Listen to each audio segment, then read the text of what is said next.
Hello, everyone, and welcome to our discussion on who is really controlling Jamaica. Tonight, we want to explore this topic and all of its components. The United States of America has historically had political and economic influence in Jamaica. China has recently invested into Jamaica's infrastructure, as well as giving investment loans and so on. So, Jamaica has not only been influenced by international countries, but have also seen the influence of international organizations. International organizations such as the IMF and the World Bank. These are international organizations that state that they are helping poor countries and its economy to develop and to have a higher standard of living. Well, tonight, myself and my fellow hosts and panelists, we will explore all of these areas and the issues that surround the topic itself. I want to welcome our panelists, my co-panelist, co-host, Claudia Barrett, General Secretary of the UIC, Ms. Carrie Walker, Treasury Secretary of the UIC, Fred Corbing, owner of CSW Engineering and 2000, and of course, the president of the UIC, Mr. Joseph L. Patterson. Welcome, fellow hosts, and welcome everyone to our program. Mr. President, how are you?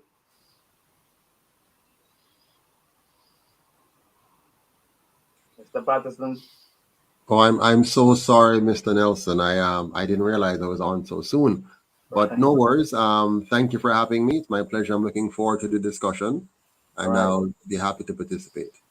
Wonderful, wonderful. Okay, we're going to take a look at the video now, and then we can come back and discuss the topic itself.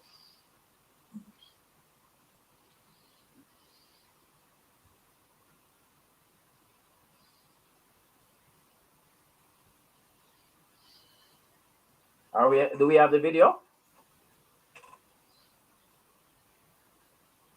Okay, it seems as if we're not connecting with the video at the moment.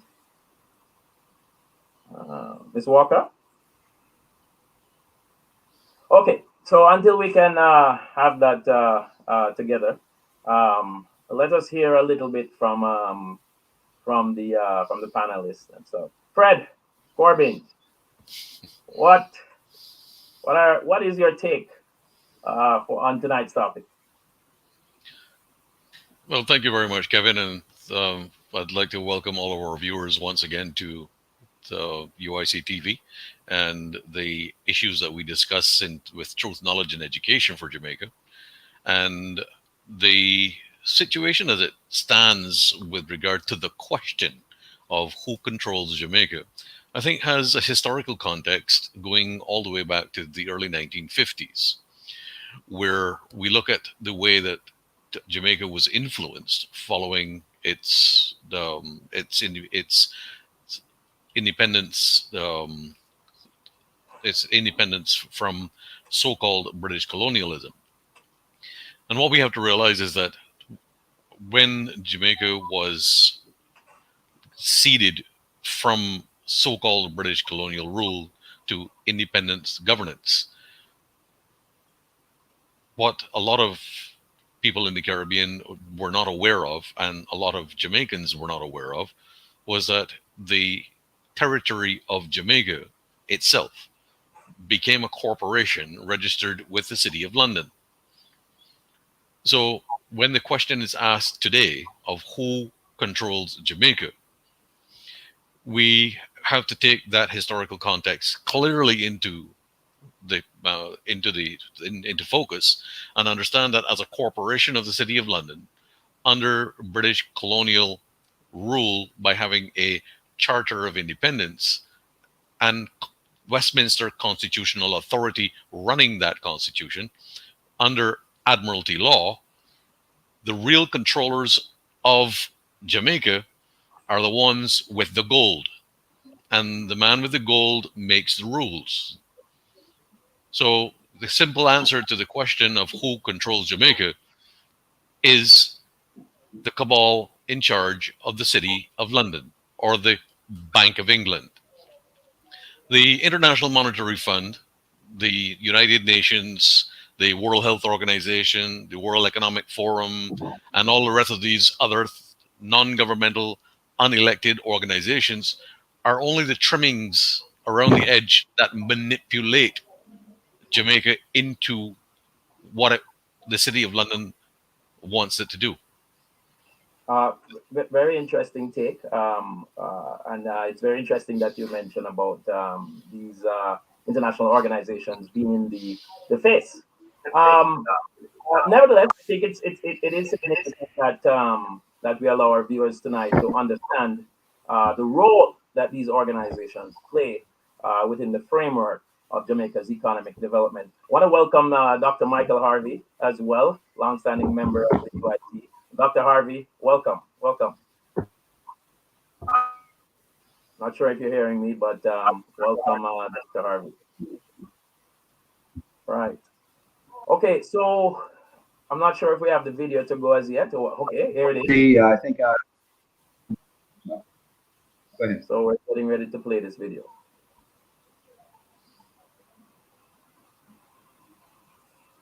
Are we ready? Okay, in the meantime, Mr. President, would you like to chime in on the early phase of the discussion? Yeah, I think you're muted. My view as to who really controls Jamaica has a number of layers. As we all know, Jamaica was originally a colony of the British, and subsequently in 1838, the Jamaican people, or the people that occupied Jamaica, were told that the slaves were freed or had emancipation. 1834, really, and then they had a 4-year period of apprenticeship into 1838.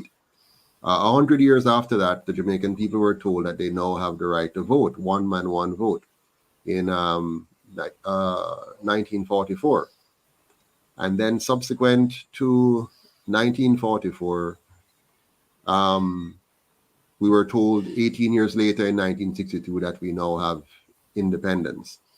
Throughout this entire period, we've always been under a system of colonialism.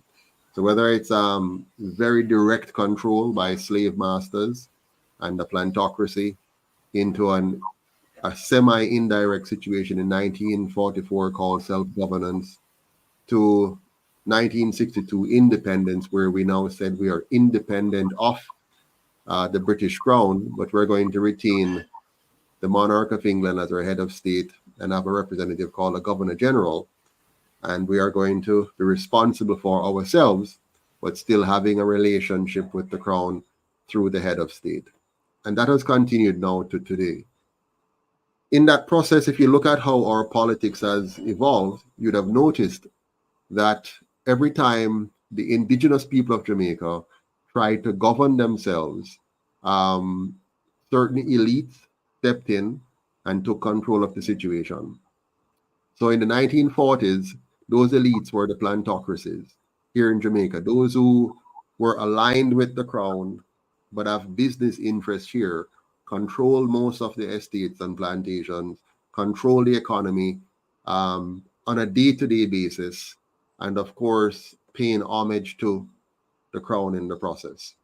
That evolved into what we have today, known as the PSOJ, the Private Sector Organization of Jamaica, and the richest men and women of that group, which really directs the ship on a day-to-day basis in terms of who gets selected, what policies are permitted. Now, there's an overarching factor of those who control the global monetary system. For example, you'll notice that Jamaica does everything possible to stay in the good graces of the IMF and the World Bank and the US and other global players from the EU and, of course, the UK. So the policies we have in Jamaica, whether it's macroeconomic policies or monetary policies or fiscal policies, even social policies, are all directed by our association and affiliation with these bodies at the global level, IMF, World Bank, and the administrations of different countries like the USA, and locally, what is prescribed and allowed by those who fund the two political parties. So I think tonight, as we discuss further, we're going to see how all of these different elements play a role. But at the end of the day, Jamaica is subservient to what I call their colonial masters. And that shift from time to time depending on who is the global leader of the globalist agenda. So America would be a very big player in that, and lesser and less the UK, because they themselves are now also subservient to those who control the American economy and by extension the global economy. President Patterson, there's a lot that you mentioned there that we want to develop on, and I just want to see is the video ready as yet? Perhaps you can watch it and then we can come back to that because there's a lot that you said, Mr. Patterson, that we need to unearth there.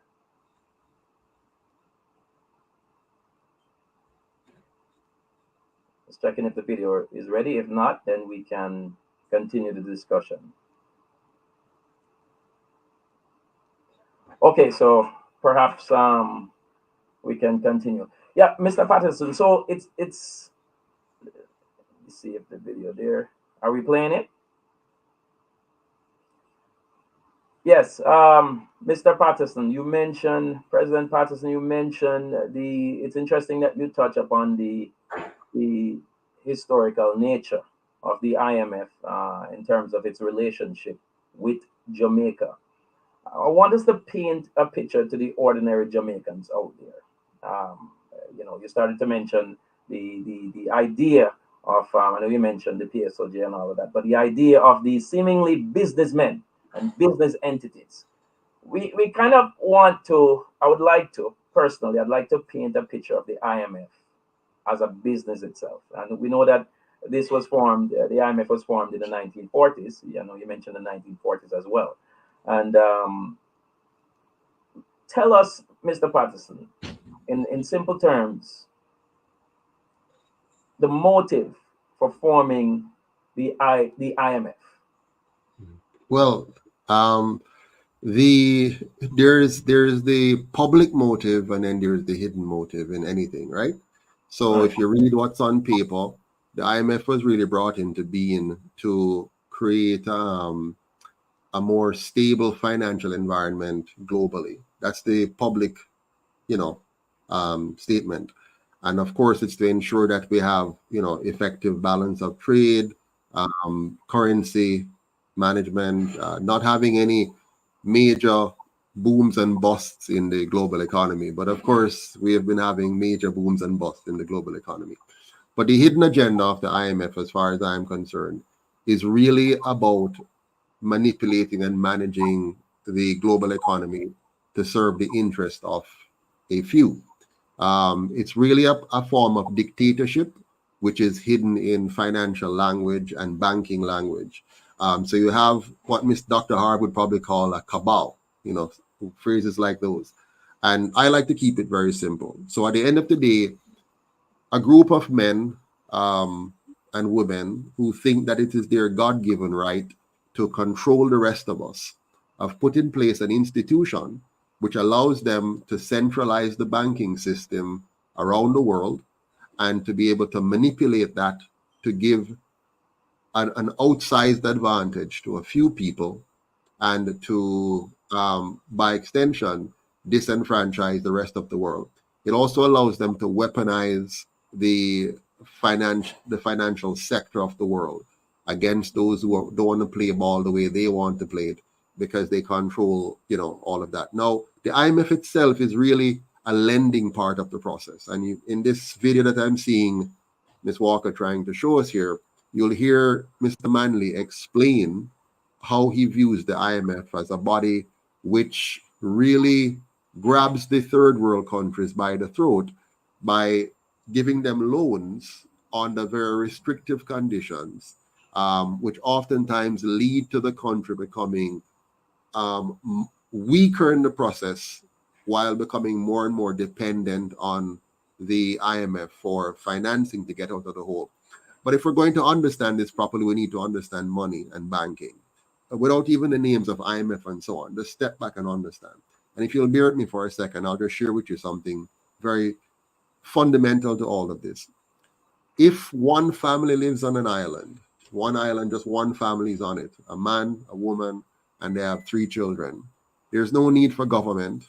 There's no need for a banking system. They just simply wake up every morning, go pick some coconut, find some food in the bushes, grow something, eat, and just live. The moment you put another family on the island, you now need government, you need governance, you need rules. So the two of them have to decide, how are we going to occupy this island? Which side is yours? Which side is mine? You know, if they have different skills, they have to decide how they're going to trade that. So let's say one is very good at making fishing boats and one is good at making apparel. They have to say, okay, we're going to trade, you know, the use of your boat or your fishing expertise for my clothing. Now multiply that by 10 families, 100 families, 1,000 families, 1,000,000 families, it becomes far more complicated. So after a while, we'll find out that we need some kind of means of exchange. We can do barter, meaning each of us find each other. So I find you, Mr. Nelson, say, listen, I like your accounting skills and you like my trinket making skills, and we trade. But that's very complicated. So we decide to use money in the process. Money now becomes anything that we agree on that's going to allow us to just trade freely among ourselves. Who manages that? If that becomes a spontaneous thing which the people themselves kind of develop and use, no problem.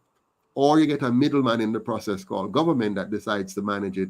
They now are in a position to manipulate the volume of that money, and the rate at which that money is loaned, and they can therefore control the economy and exclude who they want to exclude and include who they want to include.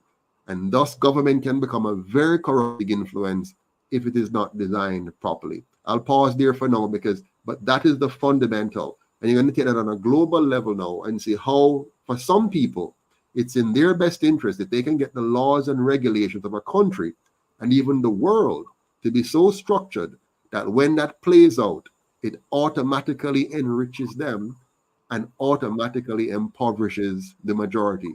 It might just keep them on a minimal level where they earn just enough to continue to be a part of that system and don't fully revolt.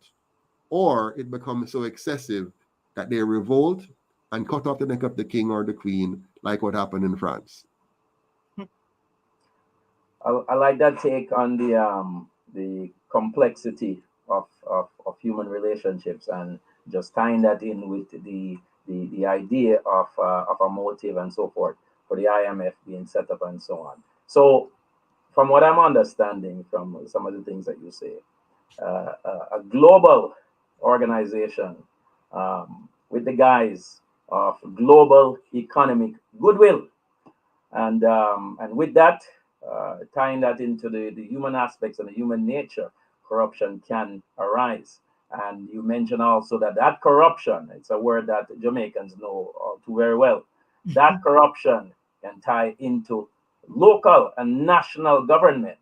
So it's going to be the discussion tonight. It should be interesting to see how we clarify that and how we allow the Jamaican people to understand how corruption itself can occur with relationships with international organizations such as the World Bank and the IMF.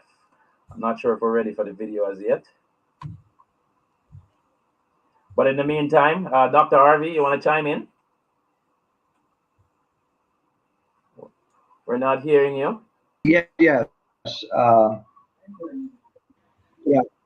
Okay. Can you hear me now, guys? Yes. Yes, we can. I don't. And once again, we're not hearing you again. I think you're muted. I think you're muted, Dr. Harvey. Sakes, what am I going to do? Okay. Right? You got me now. Right. You should hear me now, right? Yeah, go ahead. I'd gotten muted, but I unmuted. My laptop's giving me a hard time, so let me see if I can get this out, right? Okay. There's a name that we need to be aware of. You always need to know the name of the head of the serpent. The name is Rothschild. The Rothschilds set up the UN. They set up the central banking scam that we're talking about tonight, including our BOJ and America's Federal Reserve. Meyer Amschel Rothschild, the patriarch of the Rothschild family, said, "I care not who governs a nation as long as I control its money supply." And this is what we're suffering under. Now, the Rothschilds, you probably know from your study of history, also ran the slave trade. They're responsible for it. And the Rothschilds set up the nation of Israel, which is currently bombing the innocent Palestinians into the Stone Age. This is an evil family. We will never be free as long as they're traversing this earth. Right. Right. Mr. Nelson, let me see if I can play the video for you. I'm going to Okay. try to play it from my end. Let me try Thank here. you, Mr. Patterson. No problem. Let me see if I can get this. So here we go. It should be with you momentarily.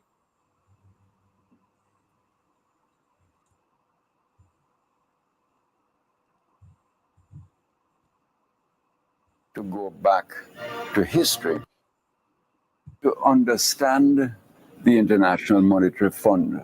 It is best to go back to history. We come to 1944. The war is coming near to an end. The Allies were determined not to have the war finish and end up in the mess of the 1930s. At Bretton Woods, New Hampshire, delegates from 44 allied and associate countries arrived for the opening of the United Nations Monetary.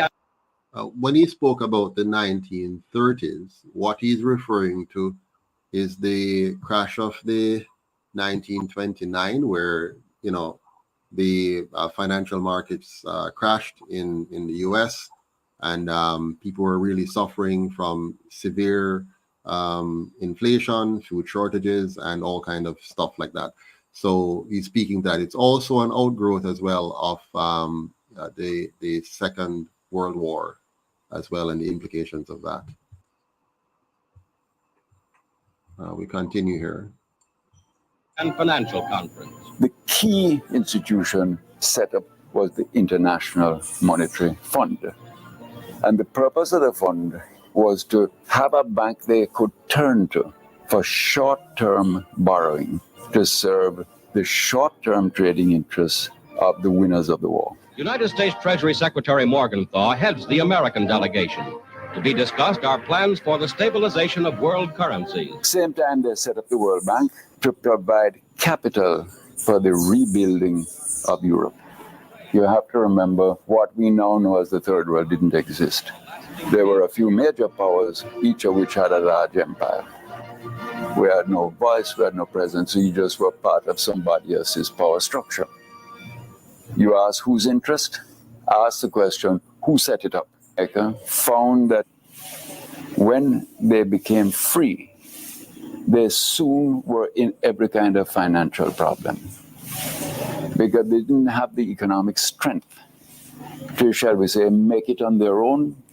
They needed time to build economies that could then make it in the world.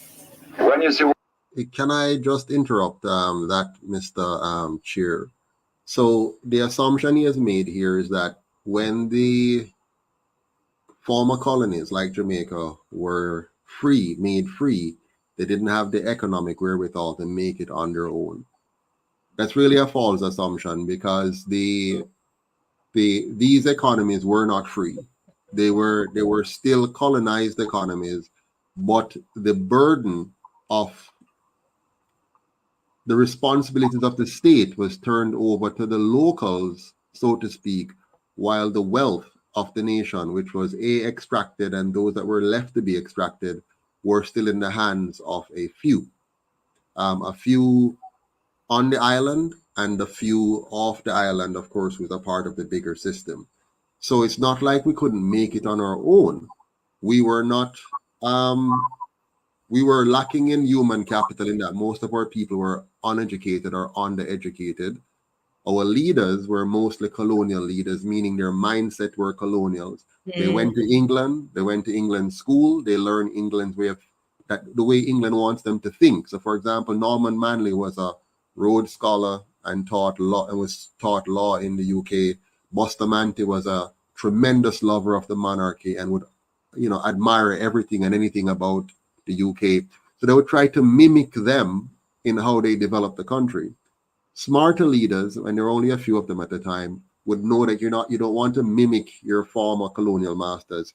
You want to understand what they've done to you and what you need to do now to build your people up. And that wasn't the case. Jamaica tried to imitate their colonial masters instead of understanding the markets and understand the environment and move to develop themselves. So Manley, like many other leaders, quickly moved to socialism, number one, and then number two, engaged in massive borrowing from their former colonial masters to develop their countries in the way that they were told that they're supposed to seek to develop their countries. Any comment on that before we continue with the film? No? Okay. We continue. What all the food from a broadcast, you realize that the food production to feed ourselves in Jamaica is not only a matter of opportunity for you, it's a matter of survival for the nation. Comes 1973, there is a world convulsion caused by the oil price increases. All of a sudden, we are having to find sums of money we never dreamed of before just to make ends meet. Now, what can you do? First of all, you go to the private banking system and you see, well, can I get a private banking loan? Because I'm strapped for cash, I need some support, and I'm having trouble paying my overseas bills. When the private banks won't lend to you, then you've got to do something if you're leader of a country. And typically what you've got to do is to cut back your spending in some way and try and get more money so that the impact of those cutbacks are not as severe as they otherwise would be. Just to interrupt here again, why wouldn't the private banks want to lend to you? Who are the private banks? So here is the private banks are a part of the global banking system. They take their cues from the global bankers, the global elites. Now, if Jamaica had recognized how money really worked, then the central bank would have truly been the Bank of Jamaica, and we would have been in a position to print our own money, not money that we pretend to be printing for ourselves, but printing our own money and basing that on our own productivity and meeting our local needs. In terms of importation, you would be constrained in your importation by the base of your productivity. And therefore, as a nation, you'd have to adjust your appetite to your capacity to export. And what they would have done is allow you the time now to build up your own markets. But if you're told and bought into the idea that you need to imitate your colonial masters instantaneously and try to live like them, as opposed to modeling your economy off your own capacity to produce, your own capacity to build your own banking system and build your own monetary system and live off that, as Cuba was forced to do. Because Cuba was under the embargo, they were forced to figure it out themselves and work. And the only thing that stopped them from working effectively is because there's constantly a push and a pull between trying to be like the colonial masters as opposed to adjusting to yourself fully. They were forced to adjust. And so they adjusted and in many cases succeeded.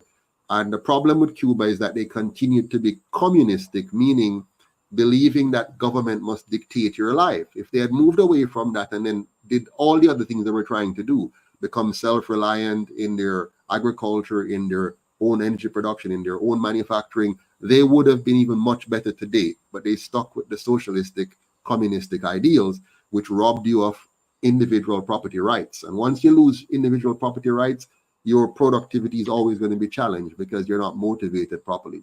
So Jamaica went the other way. They went socialism, A, and 2, try to imitate their colonial masters, 3, and then bought into the monetary system of your colonial masters, and then find themselves now dependent on that system rather than growing their own local economy and their own local banking system and building a government that does not have to borrow from private banks to survive. You may have to borrow occasionally, but it must be for high value infrastructure projects, which will pay for themselves very quickly, as opposed to borrowing to pay teachers, borrowing to pay politicians, and large public administration that shuffles paper and sits on boards and consume the nation's resources without producing anything.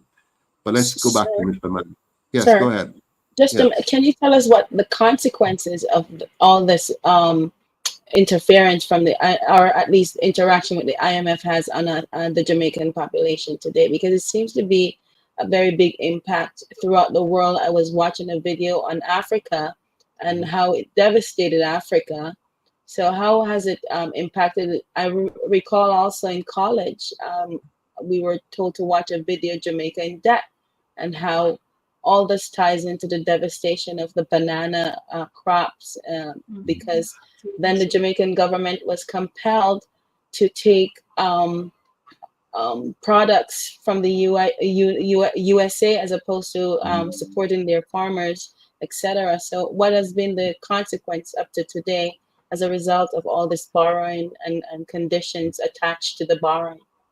Well, remember, nobody forces you, generally speaking, and there are pressures as well, but generally speaking, nobody forces you to borrow, right? It's you decide if you want to borrow and what consequences you're willing to live with. Now, our governments of the last several years decided that they want to be a part of the system that we're now complaining about. We decided we want to be a part of that system. We want to model our country up based on the models that they have given us. We don't want to model it ourselves. So clearly, over time, you need to do what your masters tell you. So if they say to you, for conditions of you getting the loan, you need to stop having organic farming and you need to take our GMO seeds, for example.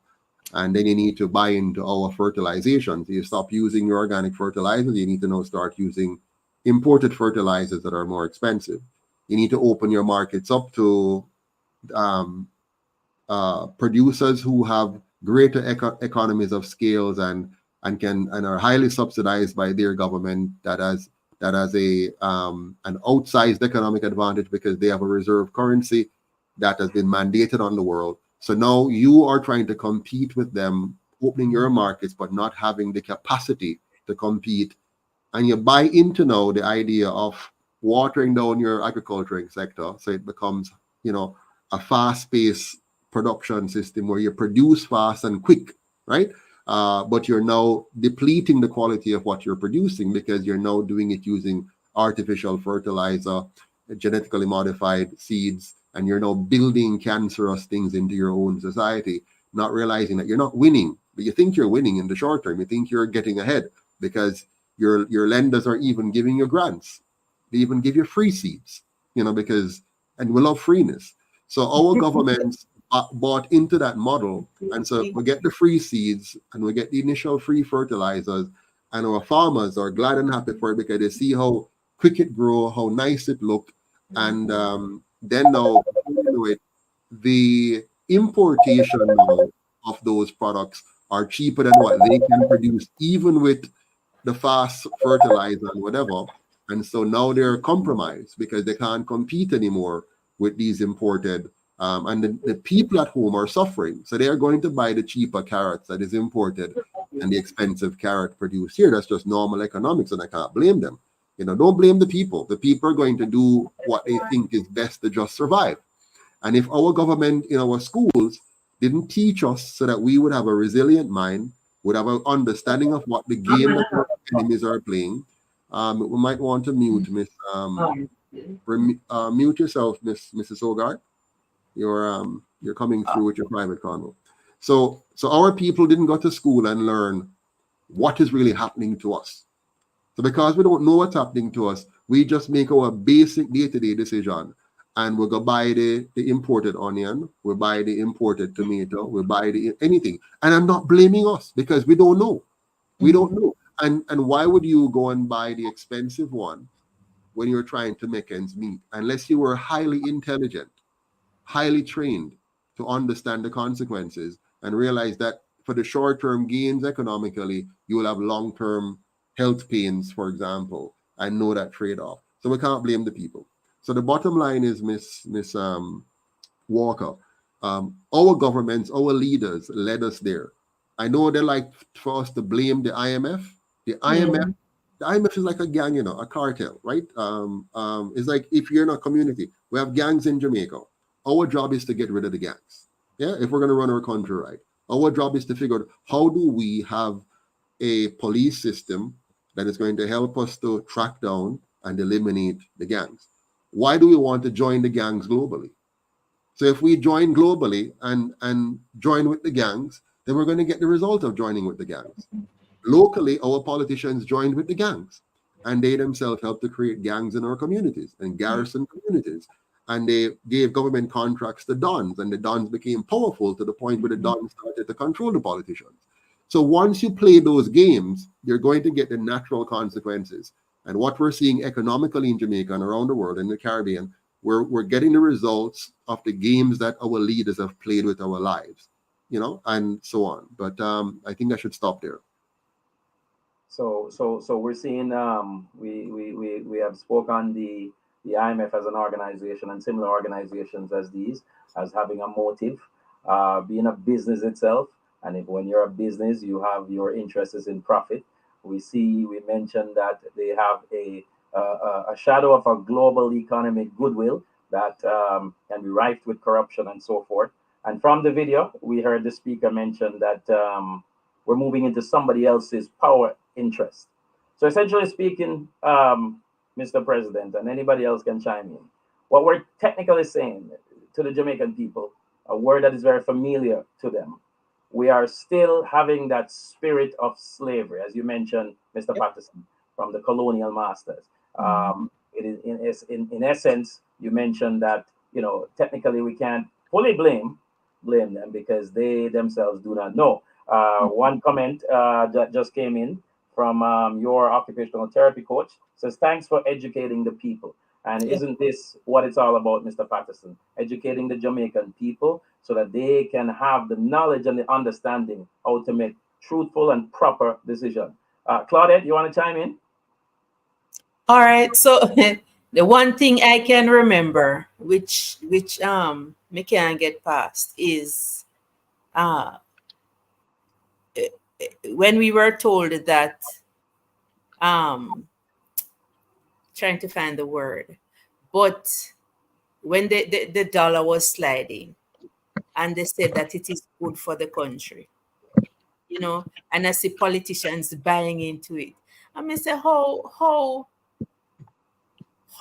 we should be paying more money for a US dollar and that can be good for us.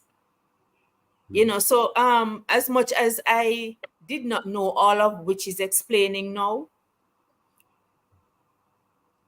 but I knew that some major players were involved in our economy and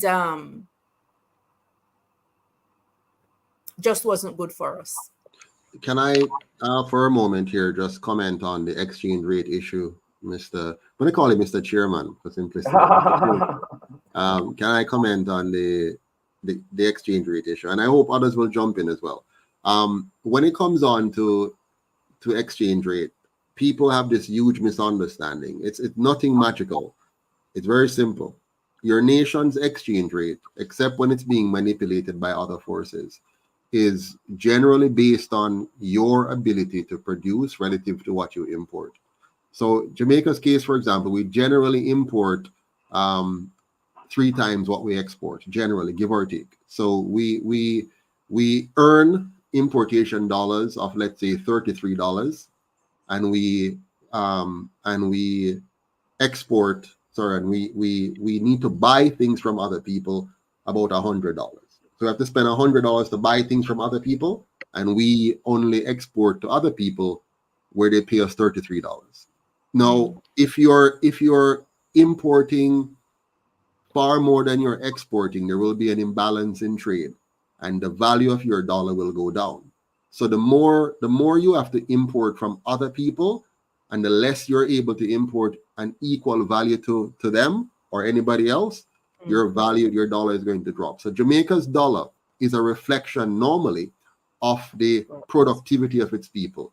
So every year our productivity goes down. That's why if you go to Santa Cruz today, you'll see that more and more of the buildings that are owned in Santa Cruz are being owned by the Chinese. Because our people, we have lost our purchasing power.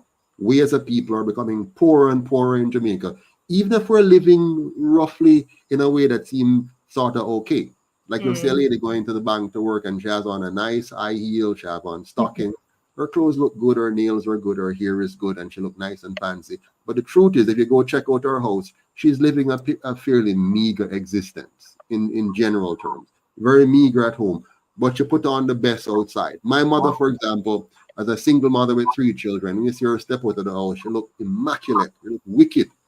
You know, I used to so admire my mom. She looks really nice all the time.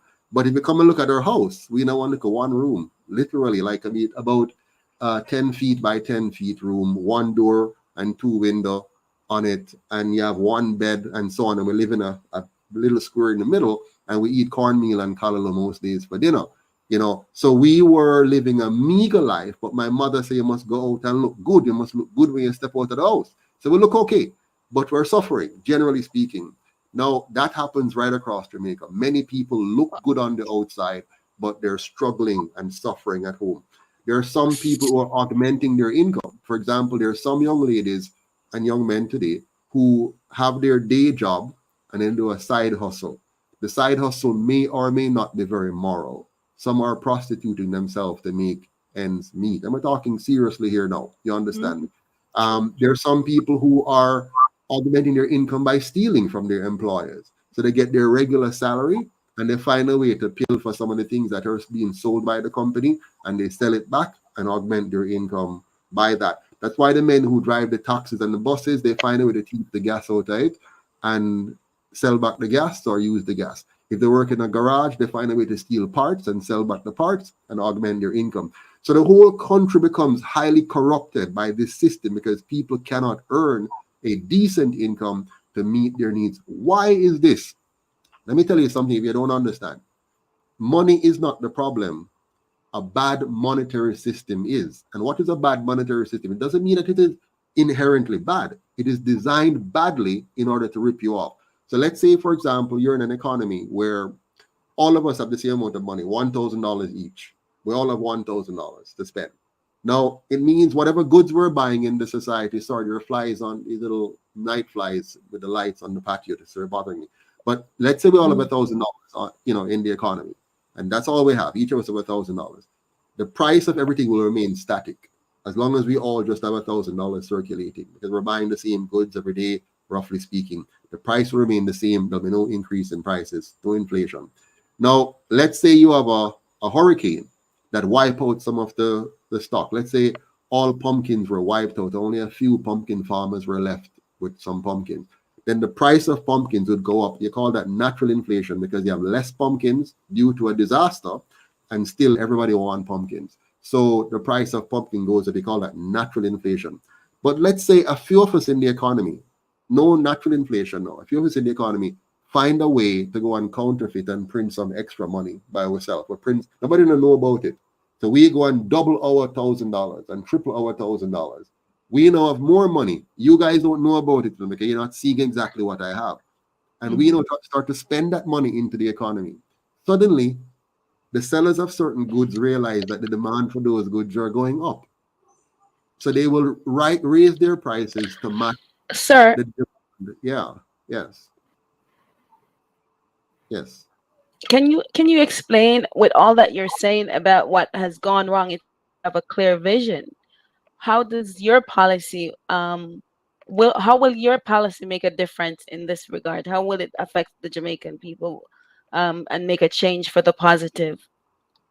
Well, I will explain that, but if they don't understand what I'm talking about first, they won't understand what I'm saying afterwards. So when I tell them what we need to do, great. they won't get it because they don't know why they need to do it. Mhm. So I'm saying now you have this small group of people who have a lot more money now because of counterfeiting happening backstage. They're spending that money into the economy and pushing up housing prices, for example, pushing up the price of other items. The common man don't understand why this is happening. I'll make it very specific now. So Jamaica doesn't produce its own money. We don't print our own money. So suppose those in the UK who print our money decides that they're going to push an extra $1 billion into the economy without us knowing. What will happen? The common man won't know what's going on physically, but that money will still be circulating.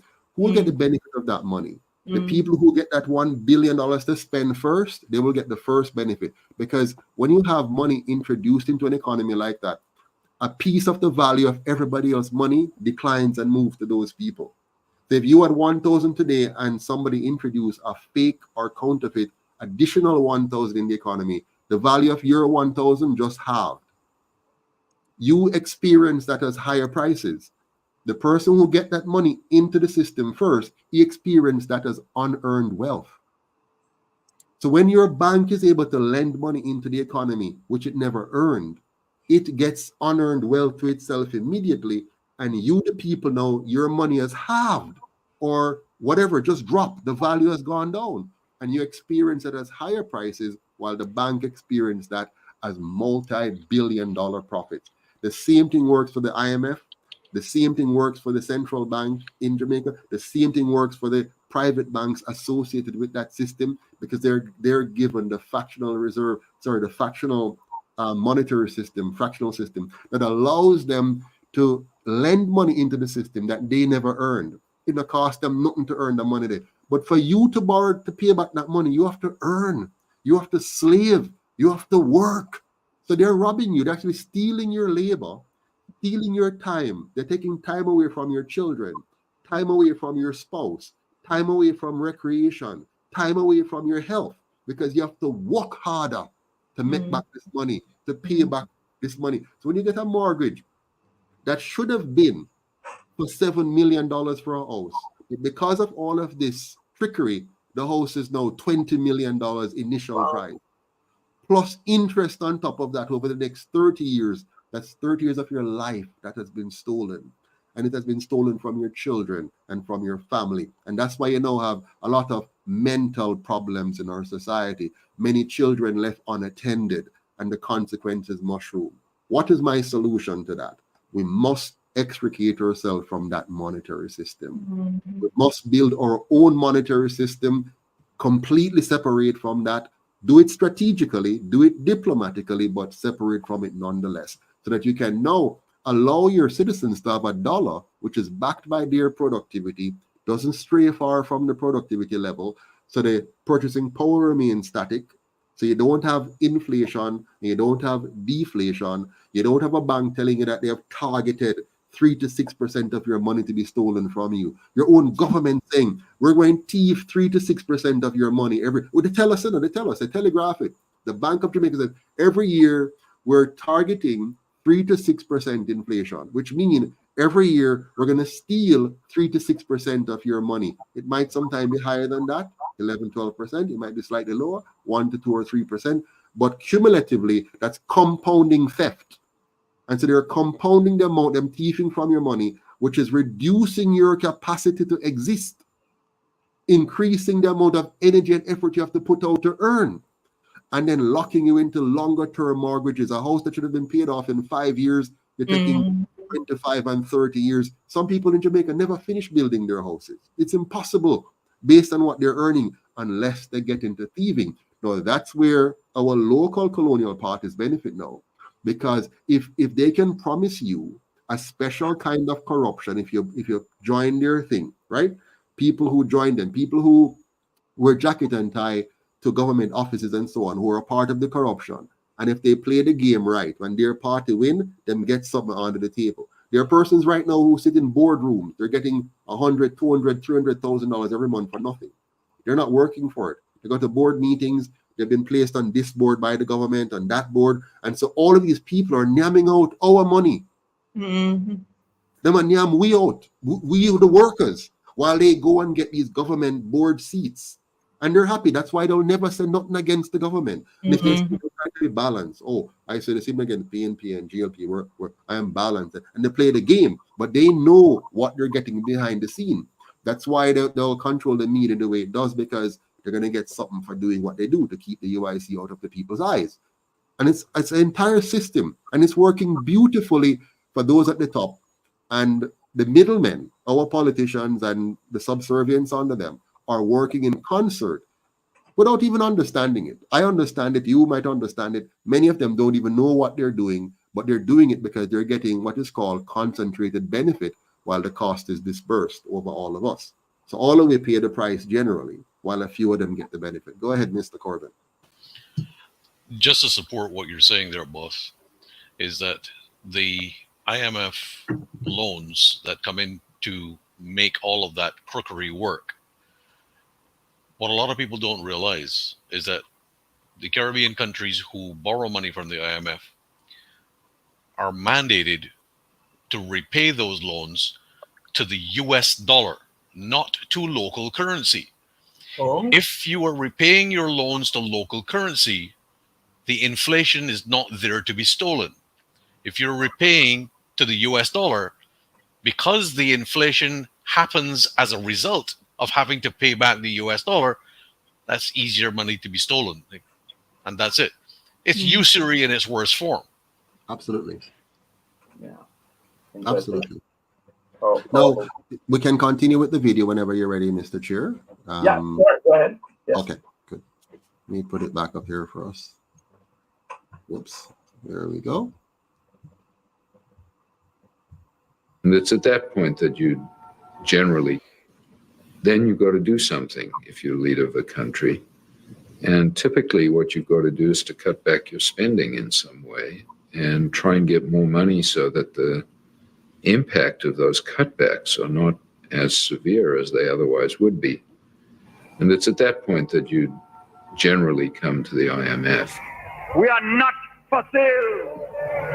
And tell them anytime they are willing to deal with an honorable Jamaica based on principles, sovereignty, pride, and dignity, then we will talk the investment of the money. Bear in mind, this is a country literally beginning to unravel because it cannot finance what it needs. Because you can't have no penicillin in the hospital. You can't have no wheat to make bread. And we would say, yep, that's true. We understand the crisis you're in, and we need to fix the underlying reasons for that crisis. And so here is what we think needs doing. What you really need is to sit down with them and say, look, can I work out a 5-year program? And in the meantime, I'm strapped for some cash, so can you help me up front get out of the cash bind and then put it in the context of a long-term development plan? And they said, no, long-term development is your problem. We are here only to see who do you owe the money to, why are you in a bind, and we'll lend you some money in a very short time frame at full interest rate to get you out of the bind.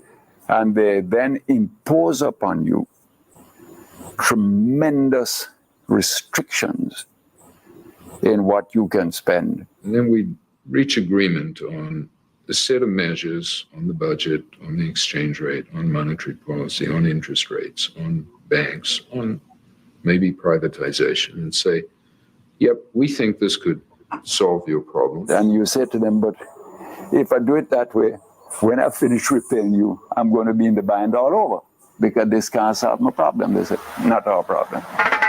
Okay, this is the whole idea was to set conditions which the government could not meet. And when the government failed to meet them, you would have to renegotiate a new loan in which the conditions became tighter. So the IMF didn't say, cut out this education program or cut out this health program. What the IMF said is, you must spend only so much money on health and education. And the implication of that was that you had to cut out some programs. Essentially, what the IMF wanted us to do was to devalue our currency. That's the first thing, to make our dollar cheaper. They needed to expand their exports and diminish their imports. And the best way of doing that is to make foreign currency more expensive. And since our society is so heavily dependent on imported food, imported fuel, imported books to go to school, imported medicine, when we devalue, the cost of those things we import go up to the citizens. And as a result, the economy today is much more under the control of foreigners, not necessarily through direct ownership, but through the mechanism of debt. In the 1970s, we owed $800 million. By the end of the 1980s, we owed $4 billion. Nowadays, we owe $7 billion.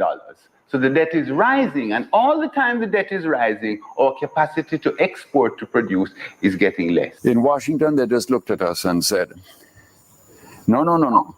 Your inflation last year was 18%. And under the positive inflation rate theory of interest, that means we're not allowing you to lend your farmers our money, which we lend you, at 12%. You must charge 23%. I remember I took 2 trips, it was, to Washington to say, it is wrong economic policy, it is wrong socially, it is wrong to say that we must force the farmers to pay that rate of interest, or you won't lend us the money. Typically, in an IMF program, there'll be some assumption about the way interest rates are going to go. And I remember saying, which are you who are going to face an American farmer and tell him that to borrow something for his farm, he must pay 23%? I said, they'll run you out of the White House and out of Congress. Oh, that's their business. We are dealing with your business. Wow. Interesting there. Couple things from the video that I want to put to you, Mr. Patterson, or any member of the panel. So a couple things we see coming out of the video from what you said early on, Mr. Patterson. This idea of imitating the colonial masters and their pattern. Because basically what we have developed so far tonight is the idea that the system is in such a bad state from the start, from the get-go, that it's almost impossible for Jamaica to have economic recovery, and as you mentioned, for the regular day-to-day Jamaican to have economic prosperity. But I know that, everyone knows that the speaker in the video is irregular. Every Jamaican knows that's Michael Manley. I have a question for you, Mr. Patterson. Because we're not promoting any of the colonial parties here on the show or anything. But historically, it seems as if from the onset, Manley didn't want to engage with the IMF, but he was, eventually, he went into, during his government time, went into agreements with the IMF. Do you think the other political party, I'm not sure if that's something you want to go into, but do you think the other political party was more, they favored more the idea of a relationship with the IMF, starting with Edward Seaga and now to our present administration? I think that is really not the right question. Right. Both parties and their leaders come from a particular place where their mindset is not correct for Jamaica. You might recall that Bustamante said at the very beginning, I am with the Queen and I am for the Queen. That's what he said when they're developing the Jamaican Constitution, which is not Jamaica's Constitution. So Bustamante made it clear that his frame of thinking, his mind, where he was at, was with the Queen and for the Queen. That means whatever we do in Jamaica must be in keeping with the monarchy. Mm-hmm. Norman Manley, who was Bustamante's cousin, the second member of the 2 founding fathers of Jamaica, if you want to call them that. They're not the founding fathers, they're the wrecking fathers. But Norman Manley, his frame of reference was he's working in tandem with his cousin to make sure that they end up with a 2-party system that favored their existence, their longevity, their position at the top of a hierarchy, which says, here are these poor Black peasants who need leadership, and we're going to provide the leadership for them to keep a system in place that will be stable for the rest of us. Because if we were to allow them, they might turn to a man like Marcus Garvey, who had a radical view, which said we were to believe in ourselves, and we were to see ourselves as capable of building our own political and economic systems that would meet our needs, and not a system that would pander to and be controlled by the colonial masters or their local representatives that we know as the local elites. So Michael Manley came in his first election won was 1972 and again in 1976, and he lost the 1980 election. He learned from his father the ideals of socialism. And what was socialism? And don't get me wrong, I want people to understand what is happening here. The idea of these men when they came onto socialism was how they were going to organize the social structure of Jamaica. And one of the principles that they taught the people was that, and I hate to say it this way, but this is really how it came across in the Jamaican people. They must hate the rich people, or who they pointed as the rich people. And they, as gods and government, is going to find a way to take money from some, wealth from some, and give to them. The principle we needed in Jamaica instead was the one where we as individuals must first secure our freedom, our individual liberty. Secondly, we must own property. And if Norman Manley and Michael Manley meant the people well, he would make sure that all Jamaicans became property owner, because that's the basis of wealth. You owning property. If you don't own property, you are property. I'll say it again. If you don't own property, you are property. And we were property until 1834, the fake freedom, where they claim now we were our own. They didn't even say it that way, but they claim we were free. But watch what they did in 1834, 1838. They made sure that even though they freed the slaves, they never gave them back their property. So the slave now only had one option: to go and beg a job from his former slave master, which made him a slave all over again. But now he's a slave that must find him own dwelling, him own clothes, him own food, and him own shelter, and will work for a pittance and live in squalor. And that's how the Jamaicans were living, in squalor. And even today, if you go down a Elam, or go up a Bogue, or go over Braze River, or go over Northampton, the people, many of them are living in squalor. They might have put 2 blocks upon another with a few pieces of steel in it and put on a piece of zinc roof on it, but they're living generally in squalor. They can't put in proper plumbing in their bathrooms. They can't have decent, nice living rooms. They can't have a decent, nice kitchen.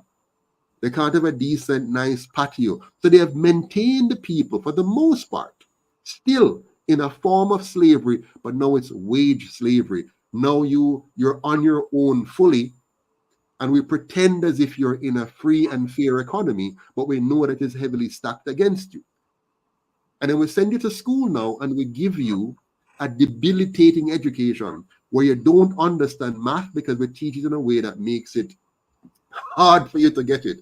You don't understand economics. You don't understand money. You don't understand relationships. You don't understand human behavior. And so you're fully at the mercy of those who are capable of manipulating us. Go ahead, Mr. Corbett. Yeah. Very In well addition, said. in addition to that, they committed the ultimate sin of continual slavery by then mandating to all of the freed slaves that they must sign a birth certificate. They put the birth certificate system in place under Admiralty law. Mm-hmm. And you had to sign your name in capital letters. And once you had signed your name in capital letters, that means that you were owned by the state. You now become chattel property. You can be traded on the stock exchange. And that is precisely what is happening today. It is still going on. When you have a birth certificate and you have your name in capital letters, you have signed your value to the state and you are traded on the stock exchange as chattel property. Because you don't own any property and because you don't own anything, you are still the property of the state. And this is where the whole misconception comes in with regard to property ownership. We are told by the bank that we can give them a mortgage. Please put your name here, and you put your name in capital letters. Mm-hmm. You have just created the money the bank will use for you to pay them back by your labor. And that is where and by the way, you never own the property. you never own the property. You're You never become a homeowner or a property owner. You are a slave to the system who owns everything that you think you own. So this is where the legal fiction is. So you're nothing but a property holder. So when you buy a piece of property, this very house I bought this property here. I didn't inherit my 36 acres of land. I slaved and earned and bought it. I wasn't in politics and got any ill-gotten gains and built a mansion on a hill. I earned every dollar and bought this property and then earned every dollar and built this house, but I'm still not the owner. I'm a property holder, because as long as I pay, if I stop paying the rent on this property, the rent called property tax, they can come and take this from me. It is a wicked colonial construct to have people pay property taxes, because what it means, one second, Mr. Corbin, what it means is this: as you get older, as we all know, as you get older, your capacity to earn diminishes. Mm-hmm. And while your capacity to earn is diminishing, property tax is going up. And so your stress level, which is how they get to kill you quickly and take what is yours, your stress level is going up, because as you get irate, oh my God, me have to find money to pay this property tax. Mm-hmm. And plus, as you're getting older, and remember, because your house is quite depreciable, the roof needs fixing, the plumbing needs fixing, the electrical needs fixing, the walkway or driveway, if you're lucky to have one, needs fixing. The grill is rusting and needs replacing and repairing. So all these costs are coming on you as you're aging. Yeah. And as your income earning is diminishing and you're aging, the property tax and the cost of maintaining your home is going up. It is a wicked and diabolical scheme that our leaders, well, misleaders, they have perpetuated this when they were supposed to educate us and extract us from that system and say, go with that. We're now participating in a colonial and give the Jamaican people their property. Make sure all the families, the indigenous Jamaicans, all of us own property, which is going to be transferred from generation to generation, which would give us generational wealth and build us up over time. Instead, they're depreciating us over time, extracting billions of dollars in fake mortgages, where you borrow money that them never earn. They just get, as Corbin is saying, they just get to lend you money based on the fact that you're a chattel still. And they lend you money and punish you for 30 years to pay back that. So you end up paying 2 to 4 times what it should have been costing you for that home. Sometimes a little matches box. Sometimes you chuck up on only for other people. You lock up in a one little something. So one neighbor here, so with a piece of wall, one here, so, and you're fenced in, and you're going to pay for 30 years for that. So the point is, we have to have our own monetary system. We have to change the property laws and make sure that people become true property owners. We have to change our education system and make sure our children learn. They need to know 3 things: understand themselves, mind, body, and personality and character, right? You have to understand human behavior, human relationship, how to have good family relationship, business relationship, friend relationship, how to build lasting relationships in your family and friends. And thirdly, you must understand money, economics. If you don't understand it, you'll be tricked and tricked and tricked. And we have been tricked for the last 80 years. And it's time for us to stop that now. Angela Burke says in the comment section, the bank becomes your trustee of our homes. We're just property holders. Mm-hmm. And just to pick up on a couple points that you made, Mr. President, and I kind of like, I'm not sure if it's possible for us to kind of, I know you mentioned some of these in some of the stuff that you said, but with regards to the idea, and just to couple with what Angela Burke just said, the idea of not owning your own, the idea of the bank owning, the idea that we are in the country in general, the regular people of Jamaica is in this dire economic situation. It is because of the heavy laden of the debt. I don't know if any one of you want to help us out here, help the viewers to understand. I know you mentioned some stuff earlier on, Mr. Patterson, but the idea of a country, a government's GDP or net income being so aggressive that the regular Jamaicans, it is very difficult for them to be productive in their own lives and in their own financial situation. I know you mentioned some stuff about that, Mr. Patterson, but this is kind of like the highlight that we want the Jamaican people to understand. You know, this system that we are speaking against, the old colonial system that we mentioned, the effects and the impacts that it has on the productivity of the regular Jamaican on a daily basis to empower his or her economic situation. Yeah. So if anybody else want to go, please go, because I'll take over the whole thing. Go ahead, Fred. Well, no, I want to thank you very much for bringing that level of education to our people and to bringing the knowledge in support of the education. And I just want to support what you're saying there, boss, is that the system is set up where allodial title is denied. Allodial title is where absolute ownership is denied, and only custodial ownership or temporary ownership is empowered through slave labor. So when you get a mortgage, you are only the custodian of what your labor builds, what you basically bust your tail to do, and at the end of the day, you're only a custodian for a short period of time.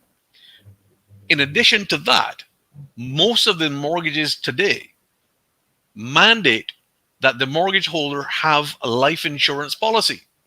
So if you die before you have paid your mortgage, they collect your life insurance. That's exactly what's happening right here in the Caribbean. They mandate, oh, do you have life insurance? No, I don't have life insurance. Oh, well, we can't lend you the money to buy the house. Even although you are signing and creating the money to buy the property or to pay for custodial ownership. When you then produce the documentation from the insurance company saying, oh, I have life insurance. How much is the life insurance worth?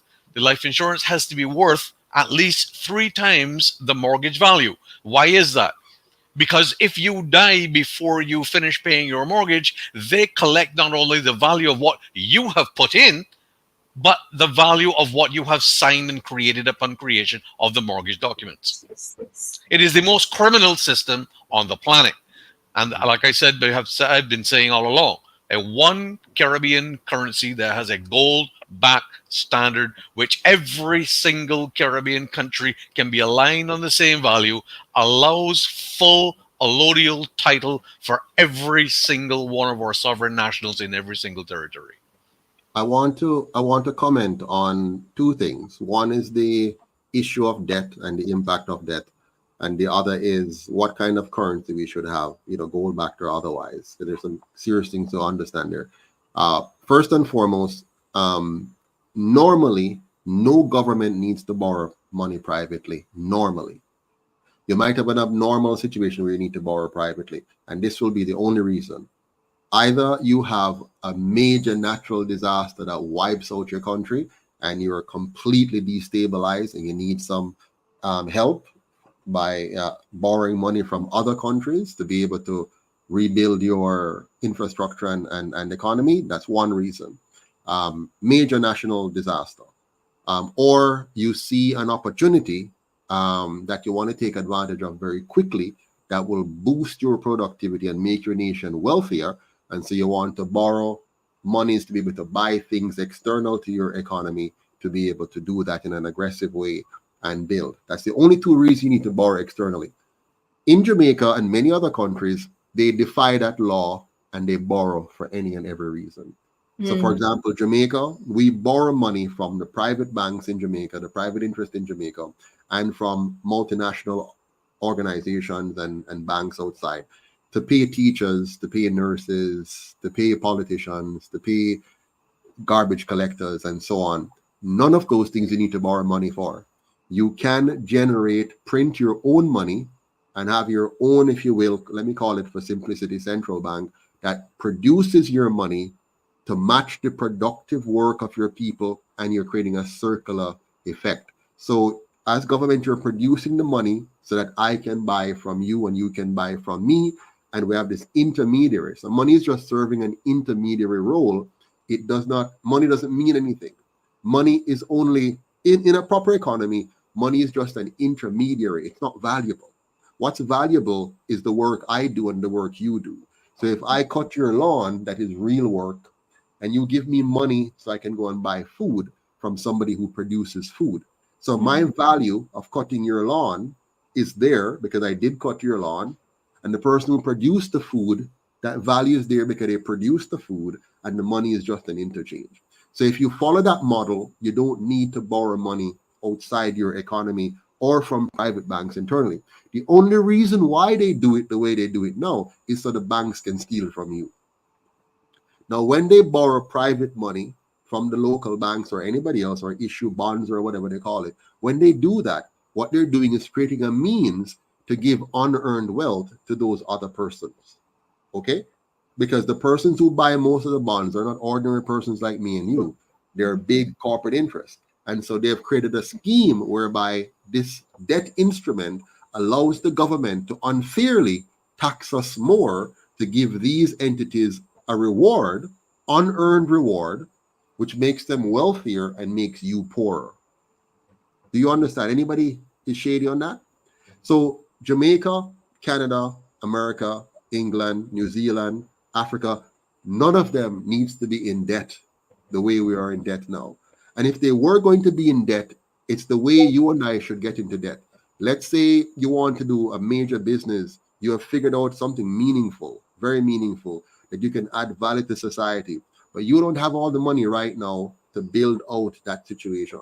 So you go and get a loan to build it out so that the loan for $1 million will earn you $2, $3, $4, $5 million because of the magnificent product or service you're offering.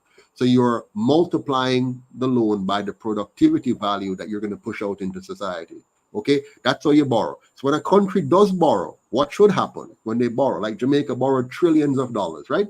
What should have happened? Jamaica should be prettier. You should have much better roads, great sidewalks, street lights in areas that they're not now. You should have beautifully well-built schools with the tools and equipment that is making our kids brilliant and highly productive. Our engineers should be building our roads, not China building our roads. Our highways should be being built by our engineers. Our hospitals and other buildings should be designed by our architects, managed by our construction firms, built with our technology and whatever. That's not happening because the monies that were borrowed and three things happened to them. They were either mismanaged, wasted, or stolen, which means you never got the productive value out of it, but you now have the debt to pay back. And how do you pay back the debt? How do you pay back the debt? You're paying the debt today. Let's say you borrow $100. You're paying back the $100 plus 15 years, 20 years of interest. Okay? How do you pay that? You pay that by skimping on fixing the roads. You pay that by skimping on paying the teachers. You pay that on skimping on paying the police officers. So the quality of your policing goes down and crime. The quality of your education goes down and dunceness and unproductivity goes up. The quality of your environment. You come to most communities, they have no community centers. None. If they have one, it's shabby and dirty and uninhabitable, right? Do you have a community center in your community, Miss Barrett? Do you have one in yours, Mr. Nelson? A good one, a nice one with a gymnasium, a library, a study areas, air conditioned and sweet and nice. Do you have that in your communities? I'm only seeing trees when I look outside. Exactly. And not even well-maintained trees either. Now, when I went to Singapore the other day, my friends, I went to Singapore the other day. Every community I go to have a massive, well-designed community center with spaces for different things happening. The kids, the families have no problem. They come home from school, they just go out and enjoy themselves in well-maintained spaces. How did they do that? They had a government that was able to organize and plan and meticulously design and implement so that the people were cared for. In Jamaica, our government have absolutely no care whatsoever for the people of Jamaica. And the people of Jamaica don't even know because they don't know better. Right. They get up every day and live in squalor. Our communities are in squalor. Our entire nation is in squalor. And we live in that squalor. You go downtown, the capital of Jamaica, you're stepping over sewage running in the streets. Mm-hmm. You go downtown, the capital of Jamaica, you see people living in dilapidated houses and buildings that hasn't been repaired for 50 years or more. You go to hospitals and people are sleeping on the floor, couched up on a piece of chair, a piece of dilapidated bed. That is Jamaica. And they're pretending like they have been governing. They have not been governing this country. They have been raping this country. But you go to Andrew Holness's house, it's a beautiful Oh. Beverly Hills in it. So it's not like they don't have taste. They have the capacity to want nice things, but they don't want those nice things for the people because they still have the colonial master's mindset. Remember, in the colonial days, what happened? The great house, the beautiful great house, the palace. And your dream as a slave is to work in the great house. Your dream is to be a house slave. Now they are Jamaica's house slave. And they live in the big house. And the rest of the people them live in the slave houses, wearing the slave clothes and eating like the slave and suffering the indignity like the slaves. That's what they want for Jamaica. And they have maintained that, which is why to this very day, we still talk about republic. No, their view of a republic is just having a president and no longer a monarchy. That's foolishness. A republic is far more than that. A republic is a nation that respects the sovereignty of every individual. It is a nation that respects its collective sovereignty. It is a nation that puts the people first, not the leaders. The leaders are there, not as leaders, by the way, as administrators, because the people are leaders themselves. So you know of administrators, people who administer the affairs, and they're held to account. And it's a meritocracy because all of those are only in their respective position because they have earned it by merit, not by buying votes or tricking and stealing to get into their position. And so the UIC wants to change. Miss Walker, you asked me, what will we do to change? That's what we want to do, to make Jamaica a true republic, a real republic, where we, the citizens, are sovereign and the collective sovereignty is protected. Our money is real and backed by our productivity, not some fake fiat idea. And Mr. Kobe, we can't use gold because we don't produce gold. And if you make the backing of your money something you don't produce, you're weakening your capacity to compete globally. So your money must be backed by something you produce. And the one thing we all produce or fail to if we don't want to is productivity.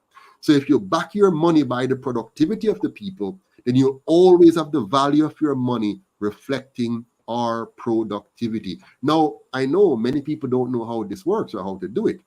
That's where I and other thinkers come in, because we have spent the time to study money, understand economics, and know how to build a monetary system that is 100% tied to the productivity of the people, which then throws out the IMF, throws out the World Bank, because they become inconsequential and unimportant. Because now the people will have real money, not fiat money. Fiat means fake money. Gold is very restrictive because gold is only produced in certain places, and there are other factors. But gold is better than fiat money. Gold-backed money is better than fiat money, but productivity money is better than all money because every nation can control their own productivity. Singapore, for example, boost their productivity from $1,500 in GDP per capita in the 1950s and 60s to over $65,000 today. Jamaica moved from the same number to only $5,000 to $7,000 today. We can do better, but we need leaders who understand economics, who mean our people well, and who really want to have Jamaicans become property owners and sovereign individuals in their own land. Wow. Desmond Powell says, is it safe to say Jamaica is dying from debts? Jasmine Powell in the comment section. Is it safe to say Jamaica is dying from debts? We're dying from misleaders. Them a Kilway, Norman Manley, Buster Manty, Michael Manley, PJ Patterson, Edward Siaga, Portia Simpson Miller, Bruce Golden, Andrew Holness, them a Kilway. They are all misleaders. And don't get me wrong, some of them did it innocently. I believe Manley meant well. I look at him, I listen to him, he meant well. But he studied economics in England. And that was the problem. He went there and he studied economics. You see, I studied accounting, for example, here in Jamaica and in Canada. I studied engineering here in Jamaica. But what I discovered, I must not trust my learning. The Bible says, prove all things, test all things. So I questioned everything. I remember when I was doing my degree in finance and management, and one of my classes we were to look at wisdom books, they call it. So we were to look at the Jakarta, the Torah, the Bible, and some other wisdom books. And they were discussing. And I said why I believe the things I believe. Because they say you make sure that they warn you. Don't say nothing where you can back up because we're going to give you a 0. They use that to control you. So you must just regurgitate what they give you. If you challenge it, they will penalize you. I challenged it. And I said, I will give you proof. And I went to bat with my professors. And them said, boy, we don't agree with what you're saying, but we can't refute it. So I got an A. And I learned I must challenge all things. So I challenged the monetary system. I challenged the political system. I challenged the way they look at how they've killed us in school. They made maths and English our primary subject. That's foolishness. Maths and English is not your primary subject. Your primary subject is first understanding you. If you don't know who you are, if you don't understand this God-given mind of yours, your mind, understand your personality type, what makes you tick, how do you function, understand the beauty of building a character that allows you to stand up to all tests that may come to you, that you can be ethical and moral even if they throw you in the lion's den or threaten to burn you at the stake. You must develop a character of steel. You must have a mind that is not driven by the wind and tossed about by every new ideas that come up. You must be able to hold firm to principle. And when you have that, you are a man, you are a woman. Then from there, you must now learn about people and understand human behavior and human dynamics. That's how you're going to have a good family. My wife and I celebrate 30 years of marriage on the 14th of this month. Not because I learned all of this thing before, but because I continue to try to learn. And she too. You need to be able to build solid relationships with your parents, with your siblings, with your spouse, with friends, with business partners, and with people from other cultures and country. That way you don't allow your Christianity to prevent you from talking to the Muslim, or your Rastafarianism to prevent you from being able to deal with people who don't understand your faith. You become interfaith in your thinking while still holding fast to what you decide that you want to hold fast to. But you don't become obnoxious and rude and unable to work with them. So you need to learn human behavior and human relationships. But most importantly, on top of these two things, you must understand money because it is 50% of every transaction. If you don't understand money, they will trick you with debt and destroy you. If you don't understand money, you will not be prepared for your retirement years. If you don't understand money, you won't be able to advise your children properly, and you will destroy them with wrong money concepts and ideas. So you need to understand and know money. Those are the 3 core subjects. Now, math help you with that. So math is an adjacent subject. And English help you because communication is important, or whatever other language you're learning. But those are complementary. They must not be primary. And then now you must see the other subject areas in an interdisciplinary way, not physics by itself, or chemistry by itself, or biology by itself, or geography by itself, or history. You must see history and geography and biology and chemistry and physics mix up in a one, so you understand the pulls and pushes and the economics behind them. What caused the war? What were the real underpinnings of this war or that war? Who were the key players? What technology did they use to win the war? Where did that technology come from? How did it evolve? What's the economics behind it all? And when you can see the interplays of all of these things, nobody can fool you. Mr. Chair, back to you. Why Jamaica? Waste no more time because them are meds, yeah. Powerful. Solid. Solid med. Boy, Yeah. it's better you sit down and you hear things like that more than you hear about a man's personal life of him vigor and vitality. Now, what Jamaica really needs is these kind of meds that we're hearing tonight. Yes. Spoken like a true leader, Mr. Patterson. Very well said. Very right. Anyone else want to throw anything in? Anything else? I just want to support Mr. Patterson and everything that he's just said, because that exact same mindset is exactly what we're working on here in Barbados, and we have the exact same challenges here in Barbados as you have in Jamaica, boss man. And the most important thing for all of us who understand the absolute requirement of unity for the Caribbean region is by understanding the challenges in each one of our sovereign national territories, so that we can take these principal constructs and implement them regionally, so that our entire Caribbean region becomes a sovereign national region of prosperity, character, and the ability to contribute to the global economy in ways never before seen.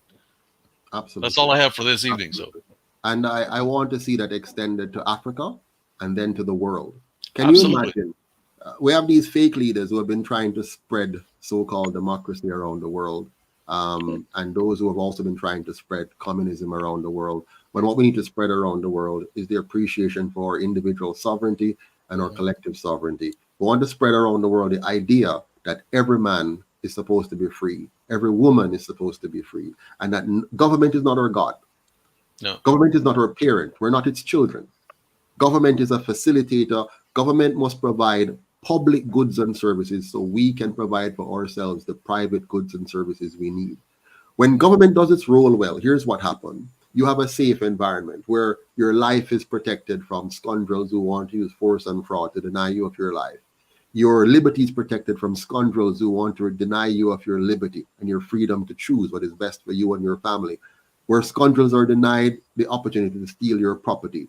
And you have a clean environment, a beautiful environment. All the public spaces are well manicured and well cared for. Our forestry is well cared for so that it continues to regenerate and give us fresh, clean water instead of being mined out by bauxite and poisoned by bauxite. Our schools are places of learning where children don't learn to be confused about their gender or to be confused about the relationship between a man and a woman, but instead understand how to build decent, loving, caring families that really reflects what our Creator wanted to be reflected in us as human beings. Where we have a society where we have parks and markets and communal spaces that we can all enjoy in common, where people learn to appreciate the differences and not be afraid of our differences, whether it be color or whether it be customs that we have in our different cultures. I can appreciate the Indian man or woman with their unique culture, the African man from Ghana versus the African man from Nigeria, the European from the Netherlands versus the one in Australia, the Aboriginals of Australia, the Aboriginals in Northern Canada, the Inuits. Understanding and appreciating that diversity is fine. It's okay for us to be different. It's okay for us to speak different languages if we want, to have different customs, but we must all obey the one common law to respect the life, liberty, and property rights of every man upon this earth. And that no government, no authority has the power, has the responsibility, have the duty, have the audacity to seek to infringe using force or fraud upon anyone's life, anyone's liberty, or anyone's property. Amen. I think that's a fitting note to end our program tonight. Yeah. Thank you, Mr. President, and thank you, everyone, Ms. Carrie Ann Walker, Fred Corbin, Dr. Michael Harvey, and Claudette. Thank you so much, everyone. Well, join us again next week, Saturday, same time. Thank you. Same Take issues. care, everyone. All the best. Have a good Thanks one. again. Night, Bye-bye. night. Good night. Good night, everybody. Good night.